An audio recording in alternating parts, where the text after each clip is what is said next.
You're listening to Making a Living Show. I'm Roby Levy. Hi, my name is Alexander Burke, and I make music for a living. Alexander Burke is an award-winning musician, composer, and performer. After graduating USC, he became the youngest musical director in Second City history, working with comedians like Keegan-Michael Key, Jordan Peele, and Thomas Middleditch. He has gone on to record with the likes of Billy Ray Cyrus and Fiona Apple, and his music can be heard in New Girl and Iron Man 3. Here's my chat with Alexander Burke. Who are you and what do you make for a living? My name is Alexander Burke. Primarily, I make music, but I also engineer, produce, act. I've made a lot of my living dancing. Pretty much, my whole life is an exercise in being present. Let's start with the simplest one here. How'd you get started with music? My next door neighbor was 2 years older, which when you're 8 and they're 10, they are obviously a god to you. And he was playing music, so I wanted to play music. And then I was lucky enough to live just outside of LA. And my piano teacher growing up, Kathy, was actually Neil Diamond's arranger. So music never seemed like a far-fetched, impossible career job. I like career job. I'll pen that. A career job. Yeah, it was just something that was anyone could do and make a living. She said I should be a musician. I said, okay. Did you show promise right at the beginning? Yeah. I was like a little bit of one of those. I was as talented as you could be without being a prodigy. Like I hung out with prodigies, but was like in the dunce of the prodigies, which probably explains my whole personality. Did they laugh at you? Did they pick on you? Oh, but they were like, "Oh, you don't understand like the modes." And as a 12-year-old, you're like, "No, I only understand like, the harmonic minors and stuff like." So lame, dude. I was 14 and I was in classes with all kids who already had record deals. And I was the one who could I was talented enough to be there, but not a prodigy. I was like just shy, so I was like the stupid person in the prodigy class. Did that spur you on through your career now? Yeah, I think that. Plus I'm Jewish, but I think that like constant insecurity that it gives you helps. The fact I never think I'm the best, or I always presume I'm the one who's messing up, I feel like has made me one of the best listeners. And they always say acting is reacting, and it's the exact same with music. What really changed my life is I toured and did a few records with Billy Ray Cyrus for years, like 4 or 5 years. And most of his songs are 2 chords or 3 chords, whatever. Like Achy Breaky, the verse, chorus, bridges, they're all the exact same chords. And I started realizing that by listening and the way I react and play, if you isolate my piano, I could make you realize where the verse, chorus, and bridges while playing the same rhythm. Just by the way I attack, the way I have my release, the way I approach everything. And the problem is so many musicians better than me never develop those listening skills. So even though I might not be the best musician in the room, and I will always be the best listener in the room and the best at reacting. It sort of sounds like, you've got you may not have the best serve, but your return game is amazing.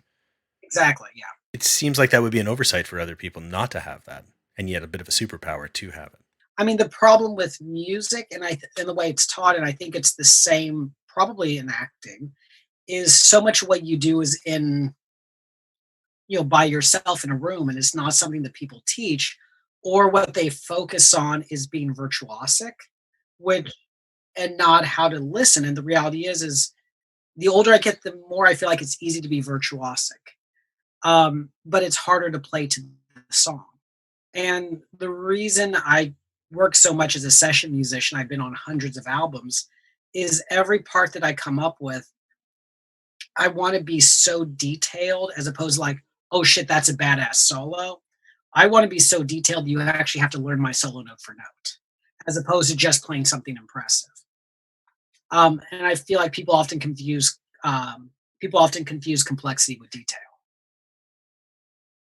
So how does that kind of translate to be? You're on all these different records. How are you able to constantly find different expressions? At the end of the day, there's only so many chords. Yeah, but there's only so many words, and what you can say with those words, is limitless. Mm-hmm. I think the only limitation is what you can think of. I lie to myself every time I go in the studio and convince myself that what I'm doing is the most important thing in the world, change the world, and will save lives. And that is the mindset I get into every time I record on a song. Yours or others? Mine or other people's, everything. You can feel if somebody loves something and you can feel if they don't. Part of the reason we love those campy horror movies is you can tell all those people are trying to give Shakespearean performances, are loving every minute of it. Like, with the original, like Friday the 13th, they are going all in. And then there's so many horror films, and that's what makes horror films so endearing, too. Is like, and then you see other ones like where they're not even trying, and you can tell they're angry and just there for the paycheck, and they think this is shit. And it's not the same. Like, that's what makes a horror movie so great. Like, you know, Josh Whedon made Buffy Shakespearean. And that's why you love the show so much, where people acted like it was, disposable art, it wouldn't be the same. Well, it's funny you say that because Joss Whedon, didn't he used to invite the cast over every weekend and they would read Shakespeare? I didn't know that actually. Yeah, apparently so. And I think that's why they wound up making Much Ado About Nothing into like this film with a whole bunch of his various cast members from his different shows and movies. And they all wound up just doing this kind of throw together movie. It wound up at Toronto Film Festival. Wait, when was that? It was like just before Avengers came out. Which one? The first. Jesus. Yeah. So it was a Well, while ago. So you were not quite virtuosic. You were not the prodigy, but yeah. you loved it and you showed certainly promise. Yeah. How did you further develop your skills? How did you learn music the way you wanted to learn music?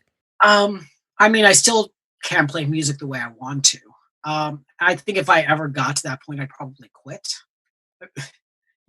I would just be bored and move on with my life and do something.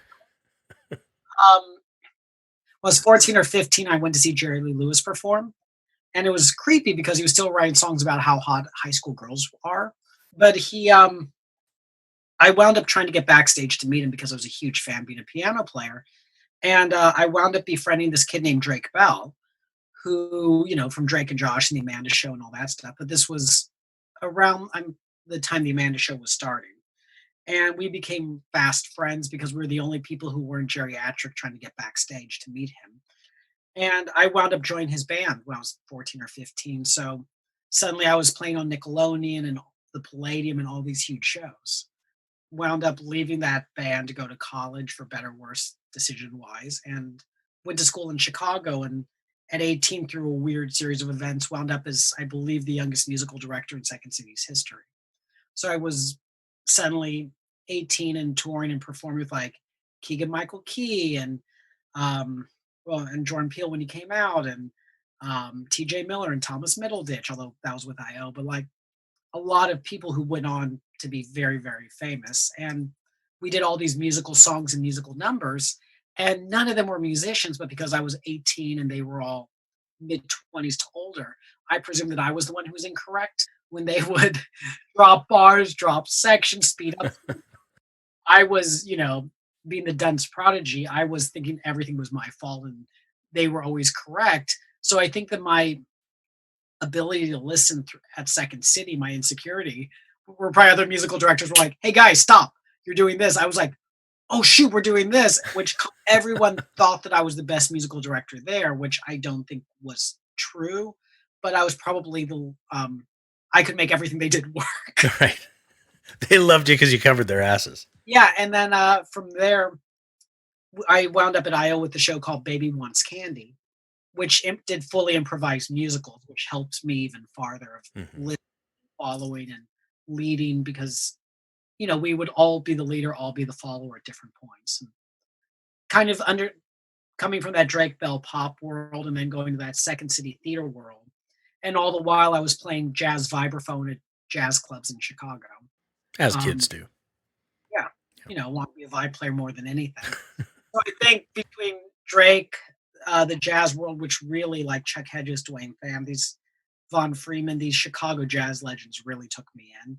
And Second City, that was my education more than I got an undergrad and post baccalaureate. Um, and but more than my degrees, I feel like that was really my education. Yeah, you must have learned stuff you couldn't possibly pick up in an academic environment. As good as academic environments can be for a lot of folks, don't get me wrong. Yeah, and they're so important. Like, I don't think I would have gotten good if I didn't have someone screaming and yelling at me. So these guys were hard on you. Doesn't matter your age, didn't matter where you were coming from. They gave you the gears if you were fucking up. Yeah, exactly. And I always tell people if they say, "Should I get a degree in music?" I'm like, "Can you work 8 to 10 hours a day and be that disciplined on your own?" Hmm. Not capable of that or wasn't at that time. And I needed to get 2 degrees. Was my undergrad was in music composition. I essentially had enough things where I could have gotten a degree in composition or jazz performance, but then you had to pick one and you couldn't get a minor. So it's just like, composition sounds more impressive. So I always forget what I got a degree in. And then my post baccalaureate was USC in film composing. But yeah, they were so tough on me, and I would not have been able to practice 10 hours a day, or at least not practice 10 hours a day disciplined, if I didn't have people yelling at me and have responsibilities to practice. Like, I needed that. If you don't need that, I don't think you need to go to school for music. I think college is very important in terms of intellectual and emotional development, and people should go to college. But in terms of going to college for music, it is so much of a trade that if you're able to put in that work on your own, you're totally fine. I just wasn't capable of it and needed to. So how long were you learning how to be a musician? I'm still learning.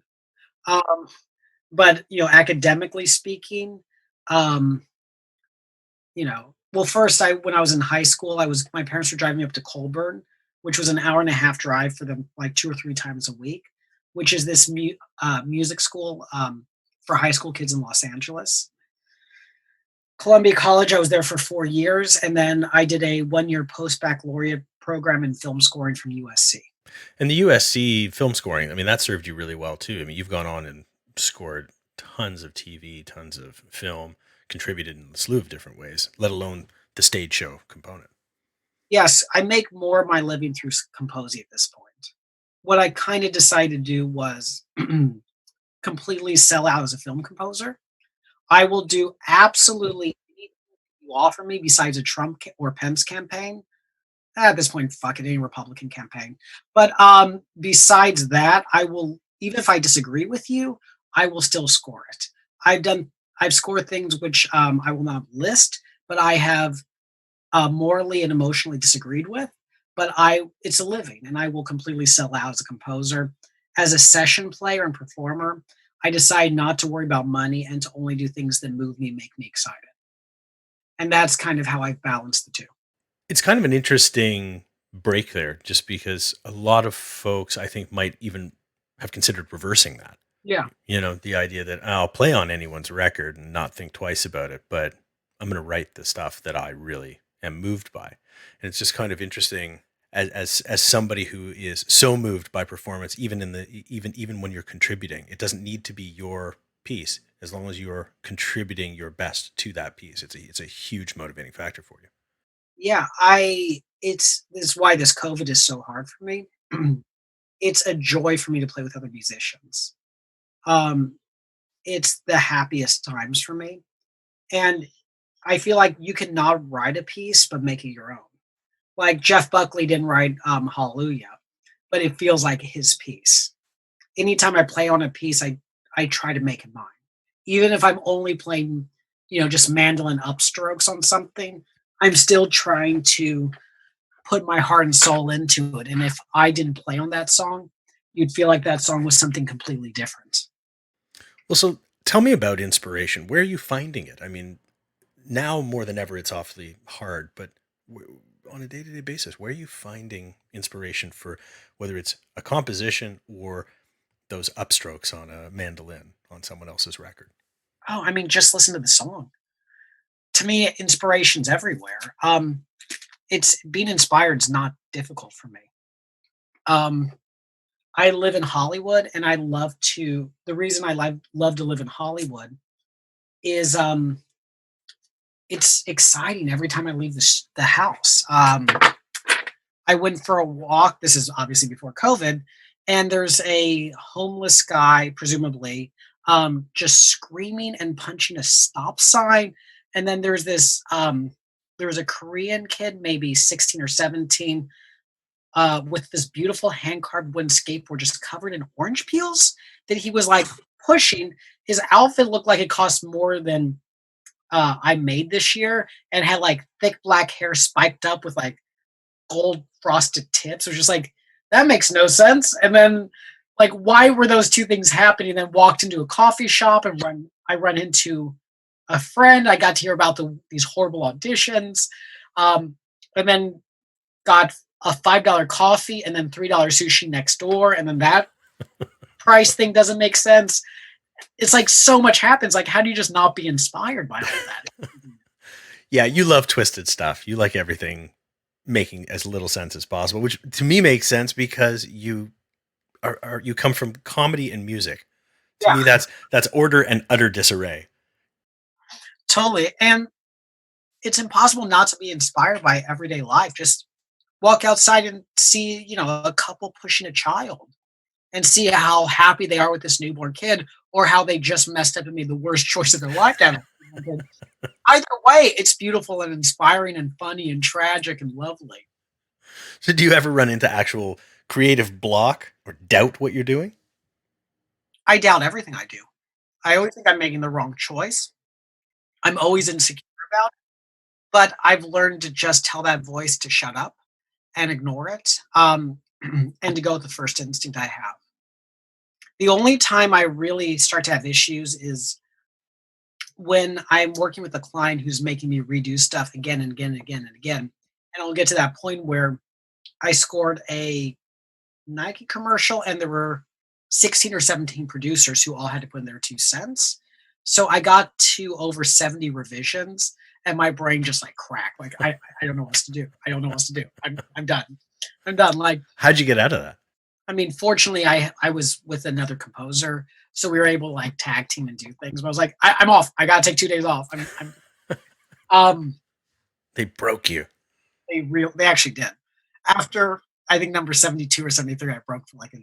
But I always find inspiration. It's yeah, there's so much to be inspired by. When I look back at pieces, they'll be like, oh, this was great inspiration. This was terrible inspiration. Or this was not a good idea. But in terms of even the bad ideas lead me to the good ones. Like I found that go with that first idea that I have, and it might be the worst idea ever, but see it through, and you'll spend 3 days on this horrible idea. It's done. You're like, God, that was horrible. Why did I spend 3 days on it? But then your final product after 3 days inspires and makes you realize what you should have done. And then you spend 3 hours and you do something incredible that if you hadn't spent those 3 days doing what you thought was beautiful that wound up being terrible, you wouldn't have gotten that inspiration. What do you ultimately want to achieve with music? Where are you headed? What do you want to get across and convey to people with it? Oh, I don't care. In in terms of the second part, I want to make great music that people love. And that's the funny thing. Like, um, I hear some music and it makes me cry, and other people makes them happy. So you can't control how your music affects other people. I just want to create music that people know and people love. Yeah, because our viewpoints on things are all so, so, so different. I want to do what I'm already doing just at a higher level. Um, I'm producing so many records I'm excited about, and I'm scoring all these really cool movies. And instead of like scoring, well, I still want to be scoring indie darlings. I still love like the KCRW stuff I'm doing, but I want to be doing things that are top 10 records and not just like indie darling records. I want to be scoring movies that are in the theater and not just like festival winners that everyone who's seen it, like real film buffs, are like, oh, I love this movie. I want to get to score films that everyone has seen. What do you think is going to make the difference and allow you to bump up? COVID ending, I think continuing to do good work. Um, I actually booked the biggest job of my life. This multi-million dollar film, and we were supposed to start production April 13th, and it wound up getting canceled because of COVID. That was going to be like my like I'm in the theaters. This is the movie. Um, Hence my response about COVID. That was a very brutal blow.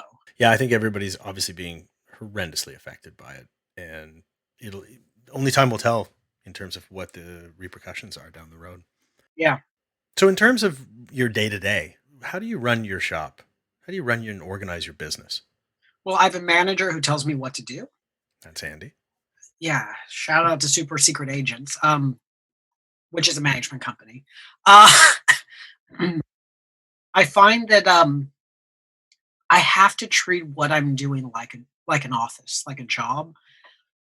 I find that I do yoga. Back when you could do things with people, I would do a hot yoga class every day at 9 a.m. And first rule of yoga is to tell everyone you're doing it. And then immediately go to my local coffee shop. I'm wearing their shirt that I'm repping now, Sasquatch Coffee. And I found that just having the slightest bit of routine gave me so much focus and so much ability. And then I would give myself just the tiniest little bit of routine, just the yoga and the coffee. But then once I get to the studio, it's just work. And there's no rhyme or reason to creativity. Some days I could do what would take me 3 weeks in 5 hours. And then some days should take me 5 hours takes me 2 days of no sleep. I don't know how to explain. I'm never at a loss for what to do, but how to do it. And that's the kicker of like, oh, I want this very specific road sound. Ooh, how do I find it? How do I tweak this? Oh, it doesn't sound big enough. There's what's strange about, so I'm 37 and I got my first, started playing with Drake when I was 14. So I'm that weird generation that started with tape machines and went to the digital age. And with film scoring, with all that stuff, there used to be a budget for the session player, for the studio, for the engineer. Now, as the session player, half the time I'm just recording in my studio and sending things to people. Like I've recorded with some of my heroes, and all I can say is like, "Oh, Dionne Warwick's management was very nice over email." I did it all just at my spots. Um, and even though you make less money than you made back then, you can do more in a day, and you're doing it at your home, so you can consequentially make more money. What's the biggest challenge you kind of come across? Focus, and not focus in terms of being lazy and not working. I have a capacity to work like 30 hours straight. I'm very, very lucky for that. When I say focus, not getting distracted by 100 phone calls all the, currently I'm looking at my phone. I have 151 unread texts, 33 unlistened to messages, 108,288 unread emails, 7 unread Facebook messages, 1 unread Instagram message. My phone never stops blowing up. And to be able to ignore it and just focus and be like, oh, my girlfriend's not going to get mad at me. My friends aren't going to get mad at me. Oh, I'm not going to, my mom's going to be okay not responding, even though I should be talking to her and she's going to be scared because we're in COVID. Um, and also so much of my jobs are last minute. I find that I only get calls to do jobs the day of or 6 months in the future. I never get those calls in a reasonable manner. So figuring out how to focus and not get distracted. Also, if you read about focus, every time you start something new, you get dopamines, and it feels really good. And then after about 20 minutes, the dopamines wear off, and that's when the real work gets started. Even responding to a text, you get dopamines from stopping responding to text, going back to this. But that little dopamine thing still screwed with your workflow. So to be able to turn off my phone, focus on what I'm doing for 4 hours and not jump around like, oh, I'm working on the score for 30 minutes.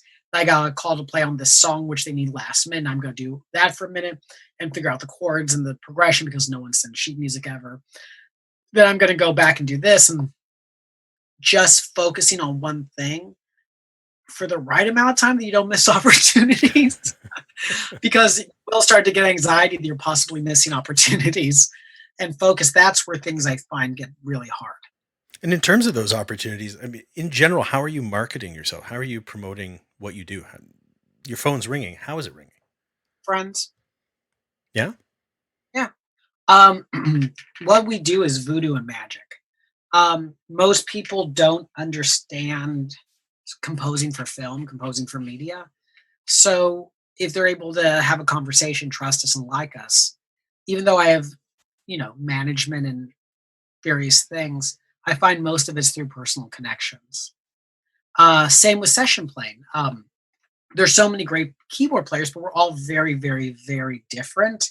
Just like how if you have an action movie and say Brad Pitt, Tom Cruise, and Tom Hardy all want to star in it, you're gonna all three of them will be a blockbuster. They'll all be great, but the vibe of your film will be completely different. And that's kind of how it is with the right keyboard player or the right drummer, the right guitar player. And so much of it's like casting. I composed for a show 10 years ago called Frank TV. It was a TBS show, and I wound up spending a lot of time on set, which is rare for me. And the casting directors were literally not having auditions. They were just calling people they already knew. Because like, oh, this person would be great in this role. This person would be great. Oh, shit, these 8 people are all unavailable for tomorrow. Oh, we gotta send out casting breakdown. This is annoying. Um, but everything was them just calling people directly. And I find that the farther along in this industry you get, it just becomes about relationships and calling people directly like that. Yeah. The network is vital, and not in a creepy way. It's got to be maintained, and it's got to be genuine and authentic in order to actually net anything out for you. And the way I like to network is I try to network for friends. My whole philosophy is if I meet people, or if I'm going to these events, and I'm trying to convince people to hire me, or that's what's in the back of my head, I come across as disingenuous. And I have the most amazing group of friends and the most amazing network. So my friend, like I have a career because of my friends. I have a life I love because of friends helping me. Every break I've ever gotten has been from a friend. So in my mind, I try to find people I like at these events who I'd want to be friends with, or find work for friends, and I just feel like it'll come back around. So, with all of this going on, how are you finding time for yourself, finding time for creativity, having time to actually run your business? How's it all working together? Oh, I have no idea. Um, I mean, every day is different, and just take things days at a time. God, I really don't know how to answer that. I'm also somebody who likes extremes. There's that romanticism which I've never quite grown out of physically and emotionally harming yourself while working on a record or a piece, and it's very unhealthy. It's very stupid. It's very childish. I constantly tell people not to do it, but like you watch these movies like Amadeus or different things growing up, you're like, yes, I want to be like that person. Um, and I will constantly find myself falling into that trap, and I kind of set myself up for it because there's that romanticism in it. And then I'll completely break and just buy plane tickets somewhere by myself or with friends. I have a group of friends who we like to just fly someplace random every year and just like disappear for 2 weeks and then be like, wait, you're in Cuba and you didn't tell anyone? Like, yeah. Um, or I like to just then like go out and party with friends in LA for like 5 days and just be like, screw it all. I really like living the extremes, um, which totally is somehow I'm not addicted to anything, which totally sounds like addict behavior. Um, and yeah, I'm lucky that my only true addiction is coffee. But yeah, I really don't find any any balance. Balance is overrated. You're the first person I've ever heard talk about that. It's easy not to have a balance if you do what you love. I tell people the music's my day job and my passion. Um, I'll do paid work, and then the second I'm done with the paid work, I'll do unpaid work. In my youth, it's held me back from relationships and from friendships. I find as I've gone older, it has not. Um, I found that LA is a city where people move here because they want to work, they want to create, they want to do all these things. And all my friends are very similar. They all understand it. And if I disappear for a month working on a project, they don't take it personally. They know what I'm doing. Um, yeah, and it's really kind of wonderful. I think that's really tough for a lot of folks who are in creative endeavors or creative businesses in general is being in a relationship with a civilian, Mhm. someone who really does have a 9 to 5 or even has a high pressure, but a much more regular job where it's a lot more grounded. You can wind up with a pretty stressful situation. Very. And but what you have to be good about is if you commit to see somebody or to do something. Show up. So that's the advice. Don't back out. Yeah. So what advice would you give to somebody who's looking to get into music? What would you tell them if they're just at the beginning? Oh, don't. I anytime I teach a master class or do something like that, I always tell people anything and everything bad that you can imagine will happen to you, and it will happen worse and more tragically more upsetting than you ever dreamed possible. The amount of terrible, messed up things that have happened to me in this industry, oh, it's just insanity. But I can have the worst year of life imaginable. Well, 1 year, it was the worst year of my life. Everything bad possibly that could have happened. But I got to musical direct the MTV Movie Awards. I was on stage. There's video of me playing with Jason Sudeikis and Dave Grohl and Emma Stone, and I wrote all the music and got to perform. And it was the shittiest year. And that one day and that one experience made the entire year the best year of my life. And unless you're wired like that, don't do it because it will break you. I've seen this industry destroy so many people and give people nervous breakdowns. You will meet your heroes. Your heroes will tell you you're the greatest thing since sliced bread. They want to do X, Y, and Z with you, and then you'll never hear back from them and you won't know why, even though they gave you their cell number and wanted to work with you. Just, you will be, so many terrible things can happen and they will happen. And it doesn't matter what stage of your career you're on, it will continue to happen because it's just such a fickle, strange, bizarre industry. But if you're wired to be able to take that level of rejection and have that level of fulfillment, um, do it. Please do it. You will be so happy. Um, I've gotten to meet and work with the majority of my childhood heroes. And every day I'm so excited about the people I get to interact with and work with. And this, I love what I'm doing and I cannot wait. I can sleep 3 to 4 hours a night. And this is not because I'm hurting myself because of that romanticism. This is because of an actual terrible deadline. um, but I can be on 4 hours sleep, 3 to 4 hours sleep a night for 2 weeks with an untenable score that I have to finish and doing this record and just killing myself. But I love it so much. Even though I'm hurting and I'm missing, a wedding or this or that, I still wouldn't want to be anywhere else. And that's kind of how you have to be wired for this. So, Alex, where can people find out more about you? Um, God, this is where my manager would scream and yell at me for not having better online presence, which is something I'm working on. But alexanderburke.com is my website. Burke.alexander is my Instagram and always the best way to get in touch with me. You can Wikipedia me.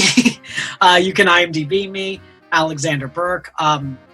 Also, I have a band, Magnolia Memoir, which we have quite a few things out, and we will probably have more records coming out as well. Fantastic. Well, thank you so much for being on the show and sharing how you make a living. Awesome. Oh, happy to be here. Thank you. Subscribe to Making a Living Show at Apple Podcasts, Google Podcasts, Spotify, Stitcher, and pretty much anywhere else you get your podcasts.